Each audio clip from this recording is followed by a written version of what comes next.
সবকিছু আমাদেরকে আল্লাহই দিয়েছেন। আমাদের ভান্ডারে যা আছে ভিতরে বাহিরে সবকিছু রবের দেওয়া। এত দেওয়ার পরও গভীর রাতে এসে প্রতিদিন বান্দাদেরকে ডাকে, কে আছোস অভাবী, আমার কাছে চা, আমি তোর অভাব দূর করে দিব। সুবহানাল্লাহ। কে আছোস অসুস্থ, আমি রবকে একবার বল, আমি রব তোকে সুস্থতা দান করব। কে আছোস অশান্ত হৃদয় নিয়ে, বান্দা একবার আমাকে বল, আমি আল্লাহ তোর হৃদয়ের মধ্যে সুকুন দান করব। কে আছোস বল বান্দা, যার ব্যবসা চাকরি দরকার, আমি রবকে বল, আমি সেটার ব্যবস্থা করে দিব।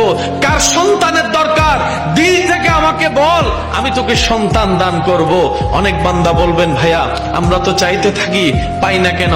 মনে রাখবেন ভাইয়া, আমরা যেভাবে চাইলে রব খুশি হয় সে পরিপূর্ণ সুন্দরভাবে আমরা এখনো চাইতে পারি নাই বলে আমাদের ব্যর্থতা। রব কিন্তু দিতে প্রস্তুত। যিনি এত কিছু দিয়েছেন তিনি আরো দেওয়ার জন্য প্রতি রাতে বান্দাদেরকে ডাকতে থাকেন। সুবহানাল্লাহ।